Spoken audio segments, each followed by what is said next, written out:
20 años trabajé limpiando oficinas hasta las 3 de la madrugada para que Emiliano pudiera estudiar en esa universidad privada que tanto quería. 20 años con las rodillas destrozadas subiendo y bajando escaleras, las manos agrietadas por los químicos de limpieza, fingiendo que no me dolía la espalda cuando llegaba a casa y él me preguntaba por dinero para sus libros, sus salidas, sus caprichos de niño bien. La ironía es que fue precisamente esa universidad la que me enseñó sobre derechos de inquilinos cuando decidí tomar un curso nocturno de Derecho Básico. Para entender mejor el mundo, le dije a Emiliano cuando se burló de mí. ¿Para qué quieres estudiar a tu edad, mamá? Ya estás vieja para esas cosas. Vieja. Tenía 52 años. El apartamento donde vive ahora con esa Valentina suya era mío. Lo compré con mis ahorros de toda la vida cuando él tenía 23 años, recién graduado y sin trabajo. Es temporal, mamá. Solo hasta que me estabilice, me dijo con esa sonrisa que heredó de su padre, el mismo que me abandonó cuando Emiliano tenía 5 años. Temporal se volvieron 6 años. Durante este tiempo, yo seguí viviendo en mi pequeño cuarto alquilado en el barrio de Doña Esperanza, pagando renta mientras mi propio apartamento lo habitaba mi hijo gratis. Es que estoy ahorrando para independizarme de verdad, me explicaba cada vez que le preguntaba cuándo se mudaría. Mentiras. Todo lo que ahorraba se lo gastaba en restaurantes caros con Valentina, en esos viajes a la playa que subía a Instagram, en el BMW usado que se compró el año pasado. Valentina apareció hace 2 años. Una de esas mujeres que hablan como si masticaran cristales, siempre con el ceño fruncido cuando me veía, como si mi presencia le causara urticaria. Al principio intenté ser amable. Le llevaba tamales los domingos. Le preguntaba por su trabajo en esa empresa de marketing digital.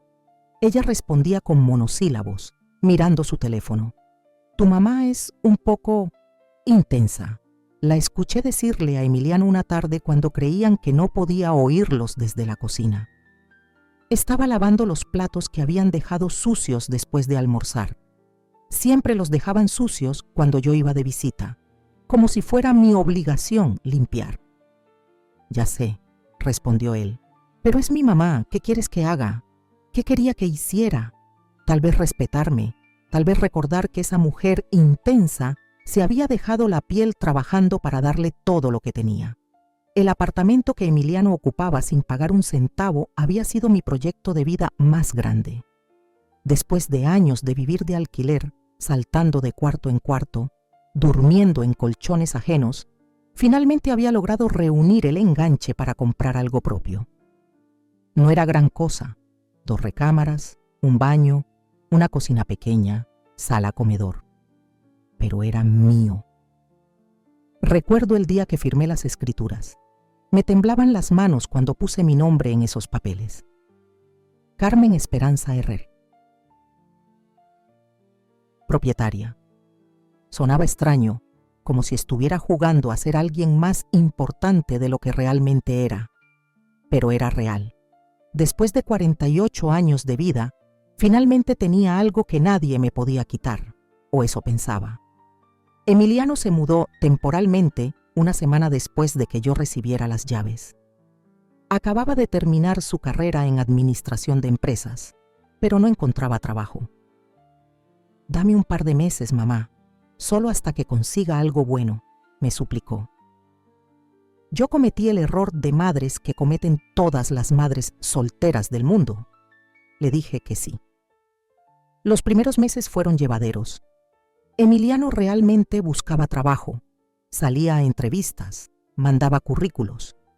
Yo seguía viviendo en mi cuartito de siempre porque había usado todos mis ahorros en el enganche del apartamento y necesitaba tiempo para estabilizarme económicamente antes de mudarme.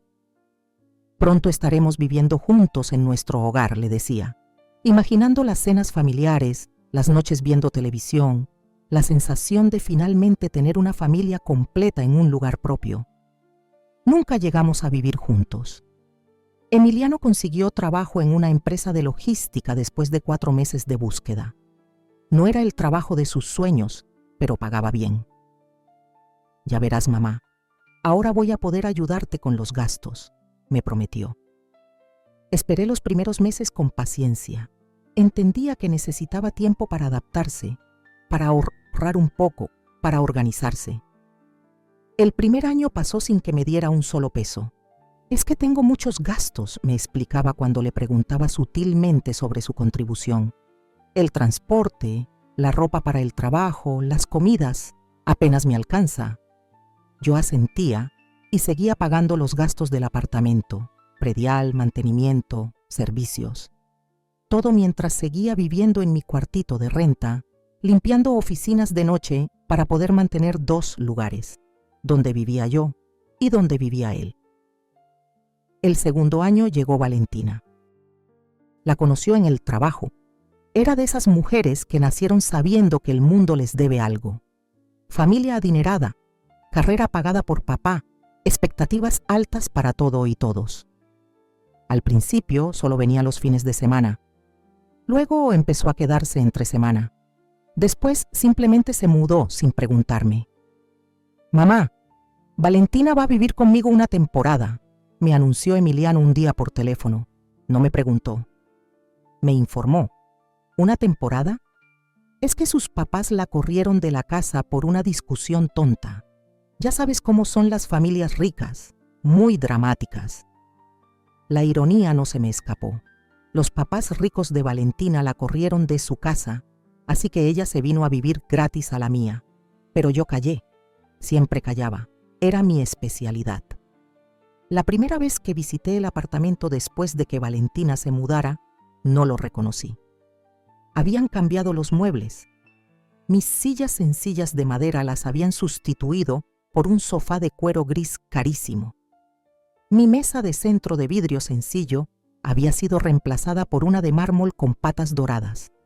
Las cortinas floreadas que yo había escogido con tanto cuidado habían desaparecido, sustituidas por persianas minimalistas.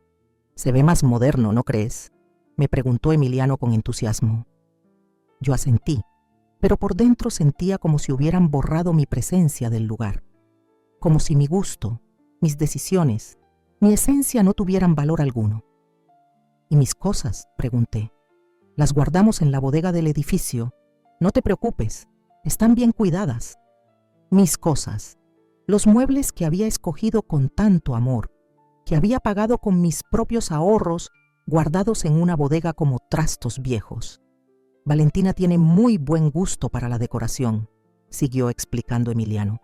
«Trabaja en marketing, entiende de estas cosas». Valentina sonrió desde el sofá de cuero, sin levantar la vista de su laptop. Ni siquiera se molestó en saludarme cuando llegué.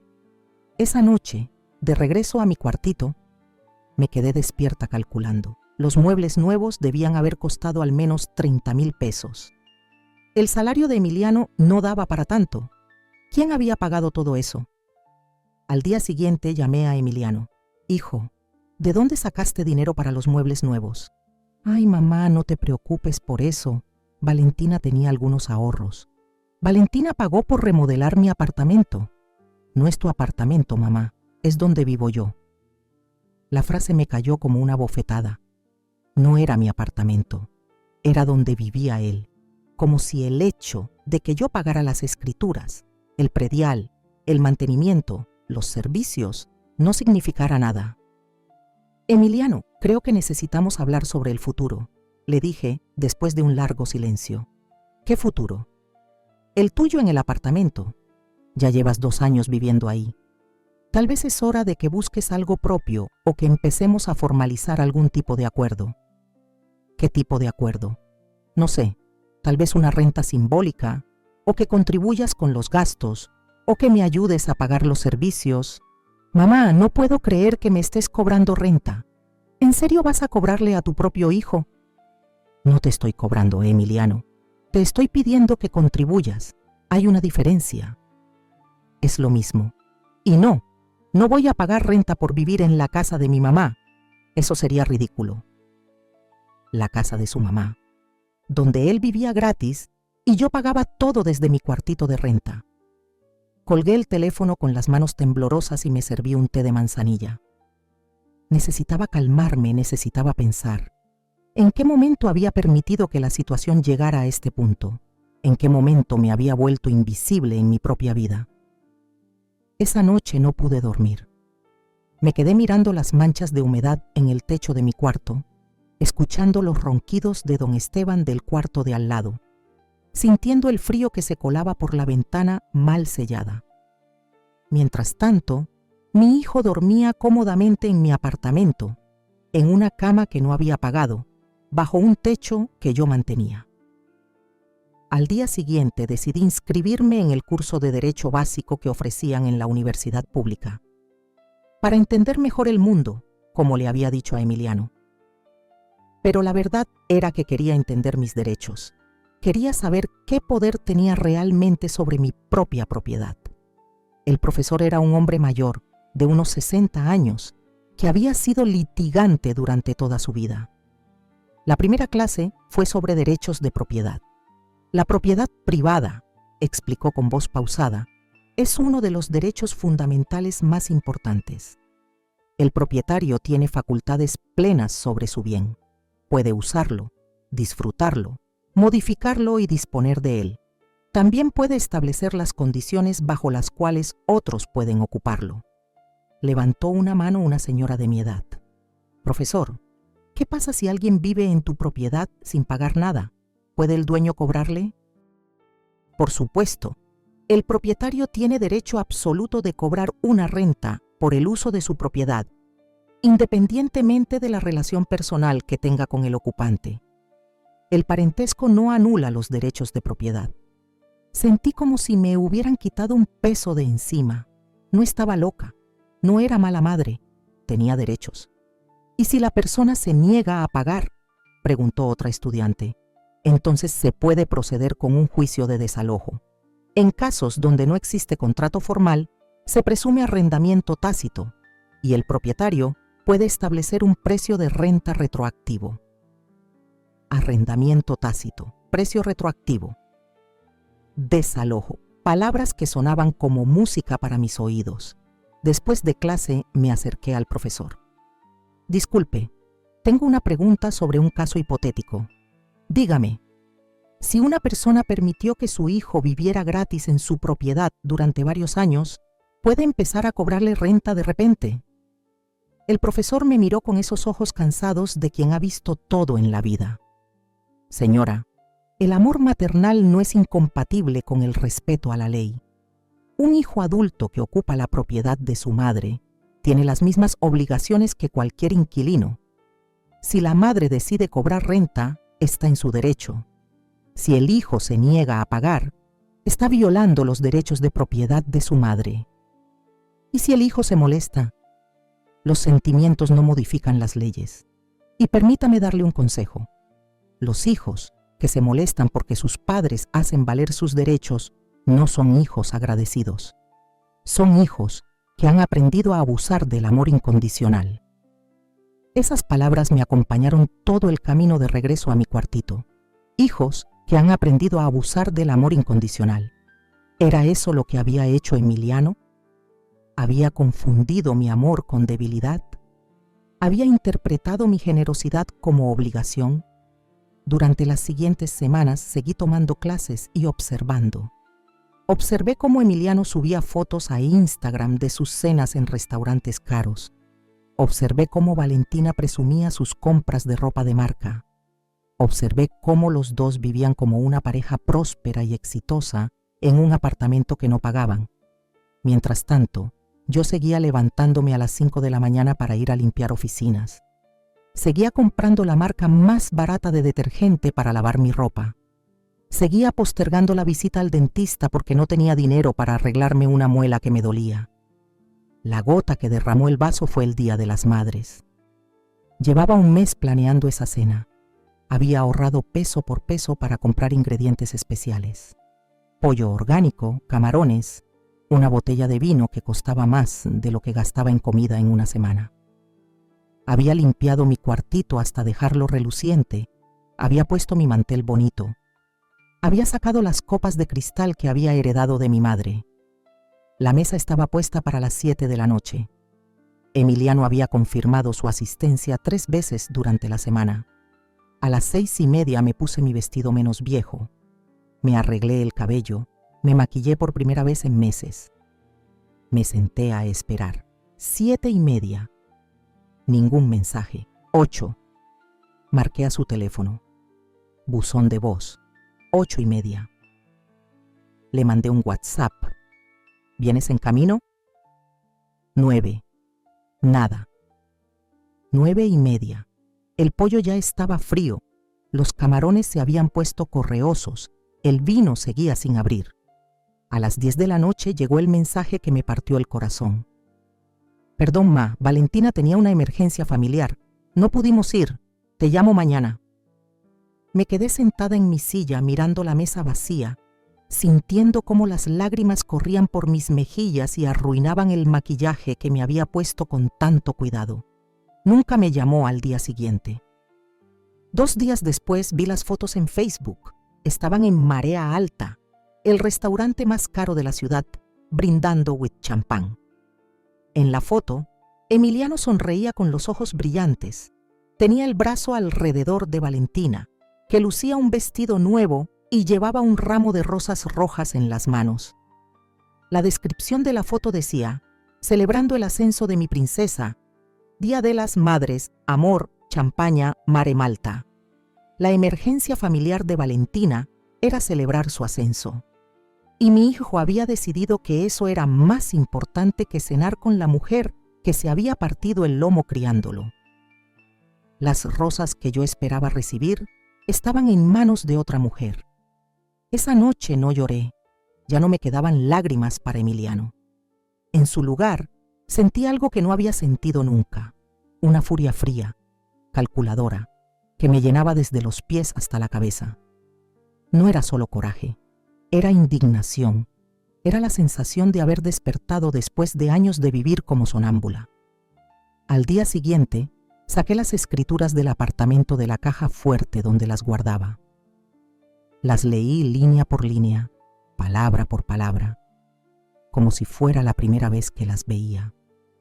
Carmen Esperanza R., propietaria única y legítima del inmueble ubicado en la calle Reforma 297, departamento 3B, propietaria única y legítima. Fui a la biblioteca pública y me puse a investigar. Leí sobre derechos de inquilinos, sobre contratos de arrendamiento, sobre procesos de desalojo. Tomé notas en una libreta vieja, subrayé párrafos importantes, hice cálculos. Si Emiliano hubiera pagado una renta de 1,200 pesos mensuales durante los 6 años que llevaba viviendo en mi apartamento, me debería 86,400 pesos. Considerando que esa renta estaba por debajo del precio de mercado, era una cantidad más que razonable. 86,400 pesos que yo había regalado a cambio de nada, ni siquiera a cambio de respeto. Durante una semana más seguí mi rutina normal. Trabajo, casa, clases de derecho. Pero por dentro estaba planeando, calculando, preparándome. Finalmente tomé la decisión. Un martes por la mañana fui a la papelería y compré papel membretado elegante, de esos que usan en las oficinas importantes. Esa misma tarde me senté en mi mesita de comer y redacté la carta más importante de mi vida. Querido Emiliano, por medio de la presente, te notifico que a partir del desde 0 de agosto del presente año, el inmueble ubicado en la calle Reforma 247, departamento 3B, estará sujeto a un contrato de arrendamiento formal. La renta mensual será de 1,200 pesos mensuales, cantidad considerablemente inferior al precio de mercado para un inmueble de esas características y ubicación. Esta cantidad deberá ser cubierta dentro de los primeros 5 días de cada mes, comenzando con el pago correspondiente al mes de agosto, que vence el día 5 de agosto. El incumplimiento en el pago puntual resultará en el inicio de proceso legal correspondiente. Asimismo, te informo que cualquier modificación al inmueble, incluyendo cambios de mobiliario, decoración o estructura, deberá ser previamente autorizada por escrito por la propietaria. Agradezco tu comprensión y espero que podamos formalizar esta situación de manera civilizada. Con cariño, tu madre, Carmen Esperanza R., propietaria del inmueble. Leí la carta 5 veces antes de darla por terminada. Cada palabra había sido cuidadosamente escogida. El tono era formal pero no agresivo, claro pero no cruel. Era una carta que cualquier arrendador mandaría a cualquier inquilino. La diferencia era que el arrendador era su madre y el inquilino era su hijo. La metí en un sobre manila, escribí el nombre de Emiliano con mi mejor letra y la llevé personalmente al apartamento. Era un jueves por la tarde. Toqué el timbre de mi propiedad como si fuera una extraña pidiendo permiso para entrar. Valentina abrió la puerta. Llevaba una bata de seda color rosa que me recordó al precio que habían pagado por los muebles nuevos. Se veía como una de esas mujeres que aparecen en las revistas de decoración, perfecta y arreglada para estar en su casa. ¿Qué quieres, Carmen?, me preguntó sin el menor asomo de cortesía. No me dijo señora Carmen, no me dijo suegra, no me dijo doña Carmen. Solo Carmen, como si fuéramos compañeras de escuela. Vengo a entregar una carta para Emiliano. Está durmiendo. Eran las 3 de la tarde de un día entre semana. Entonces déjasela cuando despierte. ¿De qué se trata? Es un asunto entre mi hijo y yo. Valentina me arrebató el sobre de las manos con una expresión de fastidio. Ya se la doy, dijo, y cerró la puerta sin despedirse. Me quedé parada en el pasillo de mi propio edificio, sintiendo una mezcla extraña de humillación y determinación. Valentina me había tratado como a una vendedora ambulante en la puerta de MI apartamento, pero ya no importaba, los dados estaban echados. Durante los siguientes días esperé alguna reacción, una llamada, un mensaje, una visita, cualquier cosa que me indicara que Emiliano había leído la carta y entendido la situación. Nada. El cuneréndemo de agosto llegó y pasó sin que mi teléfono sonara. El 5 de agosto, día del vencimiento, revisé mi cuenta bancaria cada hora. Nada. El 6 de agosto decidí romper el silencio. Le mandé un mensaje de WhatsApp. Emiliano, la renta venció ayer. ¿Puedes confirmar cuándo harás el pago? Vi que lo leyó a los 5 minutos. 2 palomitas azules que confirmaban que había leído mi mensaje. No respondió. El 7 de agosto volví a escribir. Hijo, necesito una respuesta sobre el pago de la renta. Por favor, confirma cuándo podrás cubrir el monto. Esta vez ni siquiera abrió el mensaje. Se quedó con una sola palomita gris. El 8 de agosto marqué directamente a su teléfono. Sonó una vez y me colgó. Volví a marcar inmediatamente. Esta vez ni siquiera sonó. Salió directo el buzón de voz. Emiliano, soy tu madre. Necesito que hablemos sobre la situación del apartamento. Por favor, regresa mi llamada. Nunca regresó la llamada. Fue entonces cuando decidí contactarlo a través de redes sociales.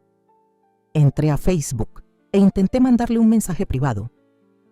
Usuario no disponible. Intenté comentar en una de sus fotos. No se pudo publicar el comentario. Probé en Instagram.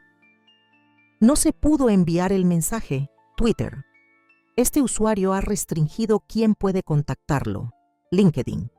Conexión no disponible. Mi propio hijo me había bloqueado de todas sus redes sociales. Me quedé sentada frente a mi computadora vieja, en mi cuartito de renta, mirando la pantalla que me confirmaba lo que ya sabía. Para Emiliano, yo había dejado de existir. Su solución al problema de la renta no había sido hablar conmigo, no había sido negociar, no había sido ni siquiera discutir. Su solución había sido bloquearme, ignorarme, tratarme como si fuera una acosadora cualquiera de la cual había que protegerse, como si los 20 años que trabajé para darle educación fueran un mal recuerdo del que había que librarse, como si las madrugadas limpiando oficinas para pagar su universidad fueran una anécdota molesta que prefería olvidar, como si el amor incondicional que le había dado toda su vida fuera algo de lo que había que defenderse. Cerré la computadora y me serví un vaso de agua fría. Mis manos temblaban, pero no de miedo, de rabia, de una rabia fría y sistemática que me llenaba completamente. Habría podido llamar a alguna amiga para desahogarme. Habría podido llorar. Habría podido sentir lástima de mí misma. En lugar de eso, saqué mi libreta de apuntes de derecho y busqué el teléfono del abogado más barato que había encontrado en el directorio. «Licenciado Fernández», respondió una voz joven. «Buenos días, me llamo Carmen Esperanza y necesito asesoría legal para un desalojo». «¿Qué tipo de inmueble?» «Un apartamento». «¿Cuánto tiempo lleva el inquilino sin pagar?» 6 años. Hubo una pausa al otro lado de la línea. «Perdón». 6 años. El inquilino ha estado viviendo gratis en mi propiedad durante 6 años. Señora, ¿está usted segura de que quiere proceder con un desalojo? Generalmente estos casos se resuelven con negociación. Licenciado, el inquilino me bloqueó de todas las redes sociales cuando le pedí que pagara una renta simbólica. No creo que esté interesado en negociar. Entiendo. ¿Puede venir a la oficina mañana a las 10 de la mañana? Ahí estaré. Esa noche me acosté temprano por primera vez en semanas. No porque estuviera cansada, sino porque quería que llegara rápido el día siguiente. El día en que Carmen Esperanza R. dejaría de ser víctima y se convertiría en propietaria que hace valer sus derechos. El licenciado Fernández tenía su oficina en un segundo piso sobre una farmacia, en una de esas construcciones viejas del centro donde los pasillos huelen a desinfectante y las escaleras crujen con cada paso. Era un hombre joven, de unos 30 años, con lentes gruesos y una barba descuidada que le daba aspecto de estudiante perpetuo. «Siéntese, señora Carmen», me dijo señalando una silla de plástico frente a su escritorio lleno de expedientes. «Cuénteme exactamente qué está pasando». Le expliqué toda la situación desde el principio. Los 6 años de ocupación gratuita, la carta formal que había mandado, el bloqueo en redes sociales, la falta completa de respuesta. El licenciado tomaba notas en una libreta amarillenta mientras yo hablaba. De vez en cuando levantaba la vista y asentía con la cabeza. «¿Tiene usted las escrituras del inmueble?», me preguntó cuando terminé. Saqué los documentos de mi bolsa y se los entregué. Los revisó página por página, verificando sellos, firmas, fechas. «Todo está en orden», confirmó. «Usted es la propietaria única y legítima. ¿Tiene algún documento que compruebe que su hijo vive ahí?» «Vive ahí desde hace 6 años. Todo el edificio lo conoce». «Perfecto. En casos de ocupación prolongada sin contrato formal, la ley presume arrendamiento tácito. Usted puede establecer un precio de renta retroactivo razonable y, ante la falta de pago, proceder con desalojo». «¿Qué tan razonable?» «Considerando la zona y las características del inmueble, 1.200 pesos mensuales es incluso conservador. Podría cobrar hasta 3.000. No quiero abusar, solo quiero que pague algo justo». El licenciado sonrió por primera vez desde que llegué. «Señora Carmen, permítame decirle algo. En 30 años de carrera, mi papá nunca vio un caso como el suyo. Generalmente los propietarios vienen aquí furiosos, queriendo cobrar rentas excesivas, aprovechándose de inquilinos vulnerables. Usted es la primera madre que viene a cobrarle una renta simbólica a un hijo adulto que vive gratis en su propiedad». «¿Su papá también es abogado?» «Era. Murió el año pasado. Me heredó esta oficina y la filosofía de ayudar a la gente trabajadora. Me gustó ese muchacho. Tenía la seriedad de alguien que entiende que detrás de cada caso hay una vida real». «¿Cuánto tiempo toma el proceso?», le pregunté. «Entre 30 y 60 días, dependiendo de si se presentan objeciones. Pero señora Carmen, ¿está usted completamente segura de que quiere llegar hasta el final? Es su hijo». «Licenciado, mi hijo me bloqueó de redes sociales por pedirle que contribuyera con 1.200 pesos mensuales por un apartamento que vale 3 veces eso. Mi hijo canceló una cena del Día de las Madres para irse con su novia a un restaurante caro. Mi hijo lleva 6 años tratándome como si fuera invisible. Sí, estoy segura». El joven abogado asintió y comenzó a redactar los documentos. «Hay algo más que debería saber», me dijo mientras escribía. «Una vez que iniciemos el proceso, no hay vuelta atrás sin consecuencias legales. Si usted decide perdonar la deuda o retirar la demanda, eso podría interpretarse como reconocimiento de que el desalojo no tenía fundamentos. No voy a echarme para atrás. Muy bien, necesito que firme aquí, aquí y aquí». Firmé los papeles con mano firme. Cada firma era un paso más hacia recuperar mi dignidad. «Los documentos se entregarán en su domicilio dentro de las próximas 48 horas», me explicó. «Una vez notificado, su hijo tendrá 10 días para responder o pagar la deuda. Y si no hace ninguna de las dos cosas, entonces procederemos con el desalojo forzoso». Salí de la oficina del licenciado Fernández sintiéndome extraña. Por primera vez en años había tomado una decisión importante sin consultar con nadie, sin pedir permiso, sin buscar aprobación. Era una sensación embriagadora y aterradora al mismo tiempo. Esa misma tarde decidí hacer algo que llevaba meses postergando. Fui a ver el apartamento nuevo que había estado considerando comprar. El edificio estaba en un barrio mejor que donde vivía de renta, pero no tanto como donde estaba mi propiedad actual. Era un término medio perfecto, seguro, tranquilo, bien comunicado, pero no ostentoso. «Es el último departamento disponible en este piso», me explicó la vendedora, una mujer de mediana edad con sonrisa profesional. 2 recámaras, 2 baños, cocina integral, sala comedor, 350,000 pesos, financiamiento disponible. Recorrimos el espacio vacío. Las paredes eran blancas, los pisos de cerámica beige. Las ventanas grandes dejaban entrar mucha luz natural. No era lujoso, pero tenía algo que mi apartamento actual no había tenido nunca. Era completamente mío desde el primer día. «¿Cuánto necesito de enganche?», pregunté. 70,000 pesos. El resto se puede financiar a 15 años.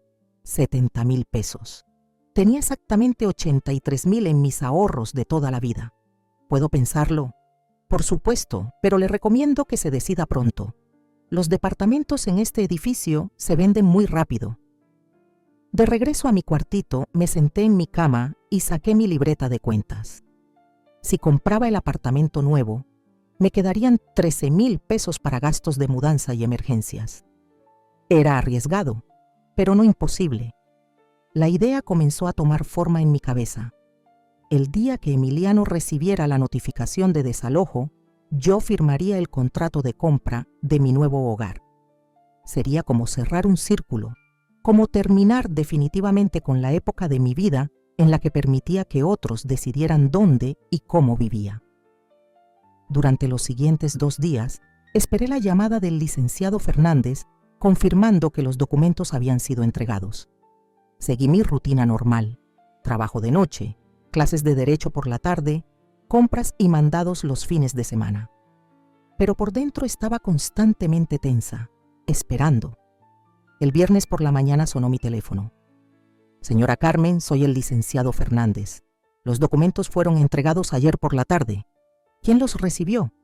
Según el notificador, una mujer joven que dijo ser la pareja del demandado. Valentina. Me imaginé su cara cuando leyó el membrete del juzgado civil, cuando se dio cuenta de que la intensa suegra no estaba jugando. ¿Y ahora qué sigue? Esperamos. Su hijo tiene 10 días hábiles para responder o para pagar la deuda. Si no hace ninguna de las dos cosas, procederemos con la siguiente fase. Esa misma tarde fui al edificio nuevo y aparté el departamento. «Necesito que me guarde este apartamento hasta el lunes», le dije a la vendedora. «El lunes confirmo si lo compro. ¿Está esperando alguna respuesta?» Algo así. Me cobró 1,000 pesos por el apartado. Era dinero que no podía permitirme desperdiciar, pero presentía que no lo perdería. El fin de semana fue eterno. No podía concentrarme en nada. Leía el mismo párrafo de mis libros de derecho 5 veces sin entenderlo. Veía televisión sin prestar atención a lo que pasaba en la pantalla. Limpiaba mi cuartito obsesivamente. como si tenerlo perfecto fuera a acelerar el tiempo. El domingo por la noche me acosté temprano, pero no pude dormir. Me quedé mirando el techo, imaginando diferentes escenarios. ¿Llamaría a Emiliano? ¿Se presentaría en mi puerta pidiendo perdón? ¿Pagaría la renta sin decir nada? ¿Se haría el ofendido y buscaría la manera de hacerme quedar como la mala del cuento? El lunes por la mañana desperté con una sensación extraña. Era como si fuera el primer día del resto de mi vida. A las 10 de la mañana sonó mi teléfono. El número me resultaba familiar, pero no era el de Emiliano. ¿Señora Carmen? Sí. Habla Valentina. Su voz sonaba completamente diferente. Ya no tenía esa altanería de niña rica que siempre me había molestado. Sonaba humana. Hola, Valentina. Señora Carmen, ¿podemos hablar? Estamos hablando. No, me refiero a hablar en persona. ¿Podría venir a verla? Eso no me lo esperaba. ¿Para qué? Para explicarle unas cosas que creo que debería saber. ¿Emiliano sabe que me estás llamando? No, está en el trabajo. Y honestamente, no sé si va a aprobar que hable con usted. Interesante. Valentina queriendo hablar conmigo a espaldas de Emiliano. ¿Dónde quieres que nos veamos? ¿Conoce la cafetería La Taza Feliz, la que está en la esquina de su edificio? Por supuesto que la conocía. Era donde compraba café los domingos, cuando me daba el lujo de gastar 10 pesos en algo que no era estrictamente necesario. Ahí estaré a las 3. Gracias, señora Carmen. De verdad. Llegué 5 minutos antes de las 3. Pedí un café americano y me senté en una mesa junto a la ventana, desde donde podía ver la entrada. Valentina llegó puntual. Llevaba jeans, una blusa sencilla y tenis. Sin maquillaje, sin peinado elaborado, sin la actitud de superioridad que normalmente cargaba. Parecía una versión completamente diferente de la mujer que vivía en mi apartamento. Gracias por venir, me dijo sentándose frente a mí. ¿Qué querías decirme? Valentina pidió un capuchino y se quedó en silencio hasta que la mesera se alejó. Señora Carmen, yo no sabía. ¿No sabías qué? No sabía que usted pagaba todo. No sabía que el apartamento era suyo. No sabía que usted vivía pagando renta en otro lado mientras nosotros vivíamos gratis en su propiedad. ¿Cómo es posible que no supieras? Emiliano me dijo que el apartamento era de ustedes dos, que lo habían comprado juntos cuando él se graduó. Me dijo que usted había decidido quedarse en su cuarto porque le gustaba la independencia. ¿Y tú le creíste? ¿Por qué no iba a creerle? Era su familia, su situación. Yo no tenía motivos para dudar. Valentina se veía genuinamente avergonzada. ¿Cuándo te enteraste de la verdad? Cuando llegó la demanda de desalojo. Al principio no entendí. Le pregunté a Emiliano por qué su mamá lo estaba demandando, y él empezó a contradecirse. Primero me dijo que usted se había vuelto loca, después que siempre había sido muy posesiva. Finalmente admitió que el apartamento era completamente suyo. ¿Y qué te parece eso? Valentina suspiró profundamente antes de responder. Me parece horrible. Me parece que yo he estado viviendo gratis en la casa de una mujer que trabaja limpiando oficinas para mantener el lugar donde vivo. Me parece que he sido muy grosera con usted, sin saber la situación real. Emiliano nunca te pidió que fueras grosera conmigo. No, pero tampoco me pidió que fuera amable. Y cuando se criticaba a usted delante de mí, yo asentía.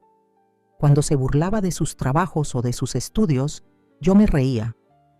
Pensé que era normal, que así funcionaba su relación. Por primera vez desde que conocí a Valentina, sentí un poco de simpatía por ella. ¿Por qué me cuentas esto? Porque quiero que sepa que no todos en esa casa pensamos igual. Y porque quiero preguntarle algo. ¿Qué?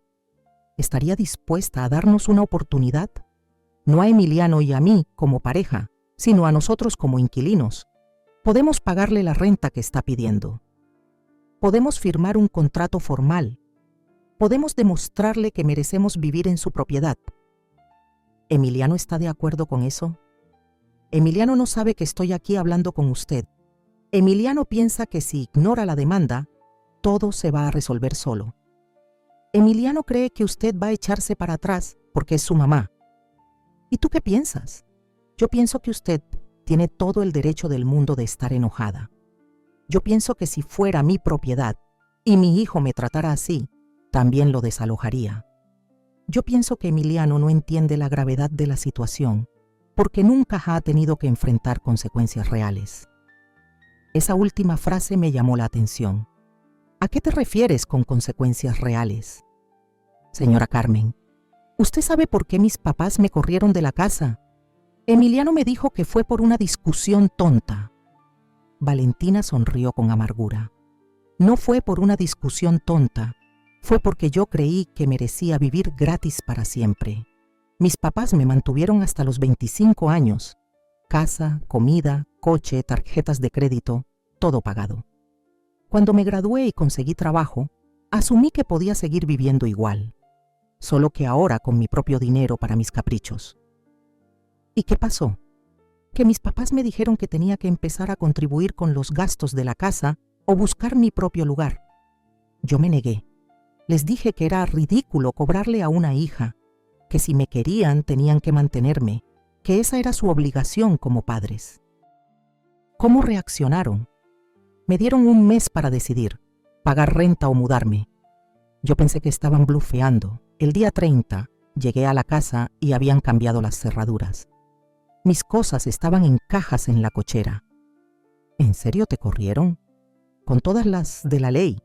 Mi papá me dijo, Valentina, te queremos mucho, pero el amor no significa permitir que abuses de nosotros.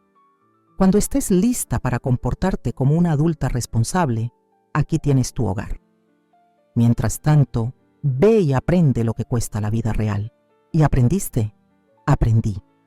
Pasé 6 meses viviendo en un cuarto horrible, pagando renta, cocinando mis propias comidas, lavando mi propia ropa.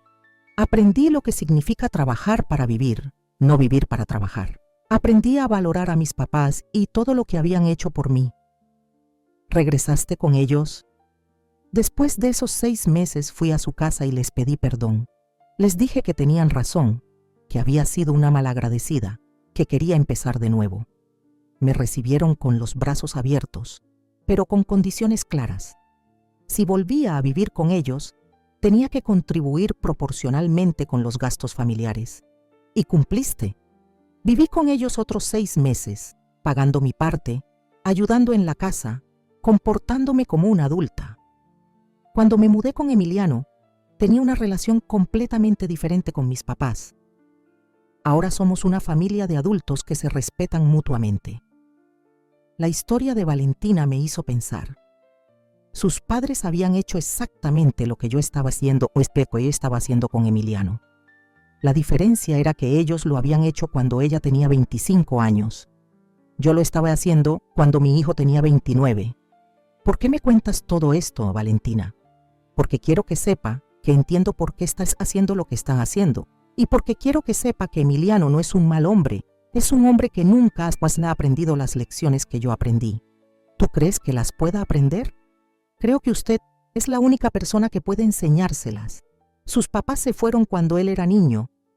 Usted tuvo que ser papá y mamá al mismo tiempo. Tal vez por eso nunca pudo ser la mamá dura que pone límites. Valentina tenía razón en algo. Yo había tenido que ser muy suave con Emiliano porque era lo único que tenía.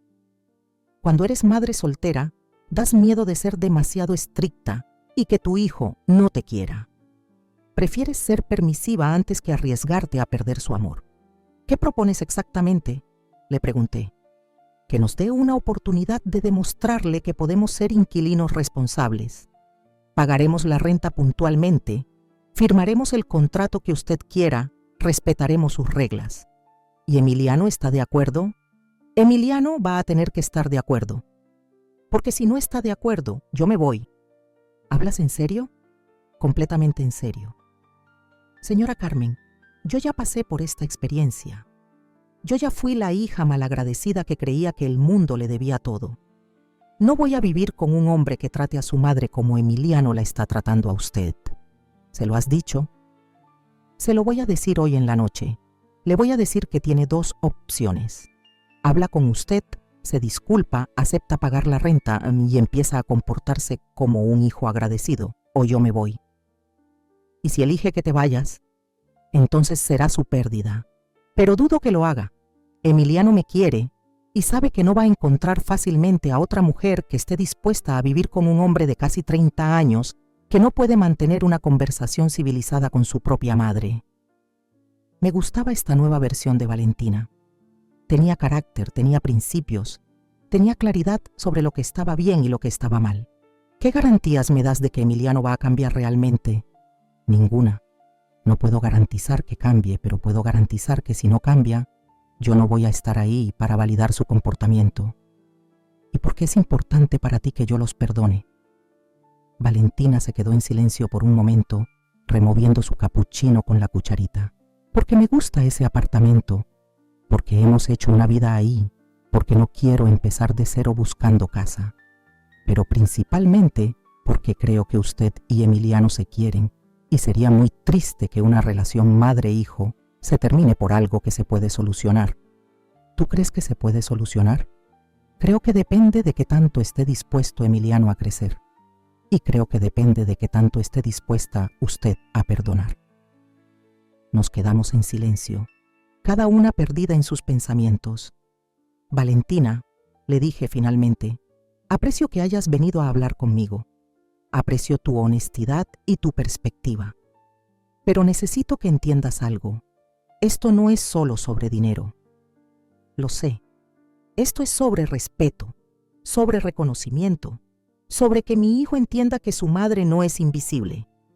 Lo entiendo perfectamente. Si Emiliano quiere arreglar esta situación, no puede ser solo pagándome la renta. Tiene que disculparse por bloquearme. Tiene que explicarme por qué canceló la cena del Día de las Madres. Tiene que comprometerse a tener una relación respetuosa conmigo. Se lo voy a decir tal como me lo está diciendo a mí. Y si se niega, entonces se va a quedar solo en un apartamento desconocido, buscando cómo pagar una renta de mercado, explicándole a todo el mundo por qué su novia lo dejó y su mamá lo desalojó. Me paré de la mesa y saqué dinero para mi café. Valentina, tienes hasta mañana miércoles para que Emiliano me llame y tengamos una conversación seria. Si no tengo noticias suyas para el miércoles en la noche, el jueves voy a confirmar mi apartamento nuevo y voy a pedirle al licenciado que proceda con el desalojo. ¿Ya tiene apartamento nuevo? Ya lo aparté, solo falta que lo confirme. Valentina asintió con seriedad. Entendido. Gracias por escucharme, señora Carmen. Gracias por venir a hablar conmigo. Y Valentina, sí, tus papás hicieron bien y tú has aprendido bien la lección. Esa noche no pude dormir, pero no por ansiedad, sino por expectativa. Sabía que la conversación entre Valentina y Emiliano iba a ser definitiva. Iba a determinar no solo si él podía seguir viviendo en mi apartamento, sino si podíamos tener algún tipo de relación en el futuro. El martes pasó sin que mi teléfono sonara. El miércoles por la mañana comencé a aceptar que Emiliano había elegido el orgullo sobre la sensatez. A las 4 de la tarde sonó mi teléfono. Mamá. La voz de Emiliano sonaba diferente, menos arrogante, más pequeña. Hola, Emiliano. ¿Podemos hablar? Estamos hablando. Me refiero a hablar en persona. ¿Puedo ir a verte? ¿Dónde quieres que nos veamos? ¿En tu casa? Mi casa. No había dicho tu cuarto ni dónde vives. Había dicho tu casa. Te espero a las 6. Ahí estaré. Colgué el teléfono con las manos temblorosas.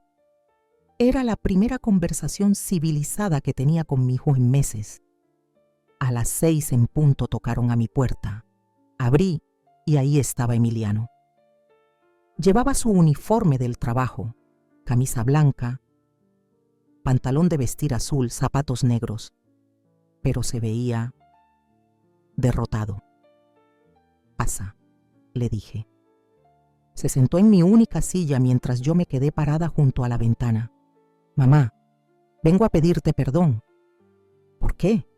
Por bloquearla de las redes sociales, por no contestar sus mensajes, por cancelar la cena del Día de las Madres, por vivir gratis en su apartamento durante 6 años, por tratarla como si fuera invisible. Era exactamente lo que necesitaba escuchar, pero lo había dicho como si fuera una lista de mandado. ¿Por qué te disculpas, Emiliano? ¿Porque realmente entiendes que me lastimaste o porque Valentina te dijo que tenías que hacerlo? Mi hijo se quedó en silencio por un momento. Al principio fue porque Valentina me dijo que tenía que hacerlo, pero después de pensarlo, mamá, yo sí entiendo que la lastimé. ¿Cómo me lastimaste? La traté como si no existiera, como si todos los años que trabajó para darme educación no hubieran pasado, como si fuera normal vivir gratis en su propiedad mientras usted paga renta en otro lado. ¿Por qué me bloqueaste de las redes sociales? Porque me daba vergüenza que viera las fotos de mis viajes y mis comidas caras mientras usted me estaba pidiendo dinero para la renta.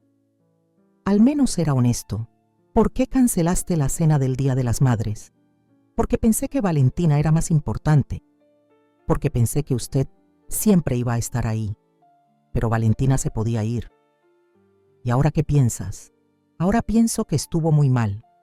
Que no hay nada más importante que la mujer que me crió sola, que trabajó de madrugada para pagarme la escuela, que me dio todo lo que tenía sin pedir nada a cambio. ¿Qué quieres, Emiliano? Quiero que me perdone. Quiero pagarle la renta que me está pidiendo. Quiero firmar el contrato que usted quiera. Quiero tener una relación normal con usted. ¿Una relación normal? Una relación donde yo la respete como se merece, donde venga a visitarla, donde cenemos juntos, donde celebremos los días importantes, donde usted se sienta orgullosa de ser mi mamá. Por primera vez en meses, mi hijo sonaba como el niño que había criado. ¿Valentina está de acuerdo con todo esto? Valentina me dijo que si no arreglaba las cosas con usted, ella se iba, y me explicó por qué tenía razón en estar enojada conmigo. ¿Qué te explicó? Me contó la historia de cuando sus papás la corrieron de la casa. Me dijo que yo estoy haciendo lo mismo que hacía ella, abusar del amor incondicional de mis padres. ¿Tú crees que es verdad? Creo que sí. Creo que me acostumbré a que usted siempre dijera que sí, que siempre me diera todo, que nunca me pidiera nada a cambio. Y cuando por fin me pidió algo razonable, yo reaccioné como un niño berrinchudo. ¿Qué propones? Que retire la demanda de desalojo, que firmemos un contrato de arrendamiento formal por 1,200 pesos mensuales, que yo le pague los 6 años de renta que le debo. ¿6 años de renta? 72 meses por 1,200 pesos. 86,400 pesos. Puedo pagárselos en parcialidades si acepta, o de contado si prefiere. 86,400 pesos.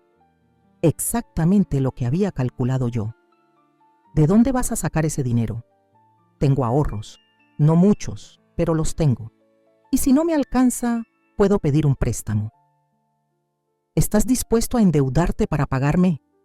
Estoy dispuesto a hacer lo que sea necesario para arreglar esto, mamá. Hubo un silencio largo. Yo miraba a mi hijo, buscando señales de que realmente había entendido la lección. Emiliano, ¿tú sabes por qué hice esto? Porque la traté mal, no solo por eso. Lo hice porque quería que entendieras que el amor no es gratis, que las relaciones familiares también requieren respeto mutuo, que ser tu madre no significa que puedes tratarme como quieras sin consecuencias. Lo entiendo. ¿De verdad lo entiendes? ¿O me estás diciendo lo que crees que quiero escuchar? Emiliano se quedó pensando antes de responder. Mamá, yo siempre pensé que usted era fuerte, que podía con todo, que no le afectaba cómo la tratara porque usted me quería incondicionalmente. Nunca pensé que la estaba lastimando porque usted nunca se quejaba. Y ahora entiendo que usted es fuerte, pero también humana. Que el amor incondicional no significa amor sin límites. Que usted merece respeto no solo porque es mi mamá, sino porque es una mujer que ha trabajado toda su vida y que se ha sacrificado por mí. Esa respuesta sonaba más genuina. ¿Qué garantías me das de que las cosas van a cambiar realmente? Ninguna. No le puedo garantizar que voy a ser el hijo perfecto, pero le puedo prometer que voy a esforzarme por ser un mejor hijo. Y le puedo prometer que nunca más la voy a tratar como si fuera invisible. Me acerqué a la silla donde estaba sentado y lo miré directamente a los ojos. Emiliano, acepto tus disculpas. Acepto tu propuesta de formalizar el contrato de arrendamiento, pero hay condiciones. Las que usted diga. Primera condición, me vas a pedir perdón con hechos, no solo con palabras. Lo haré, mamá, día tras día. Entonces supe que no solo había recuperado mi propiedad, había recuperado a mi hijo.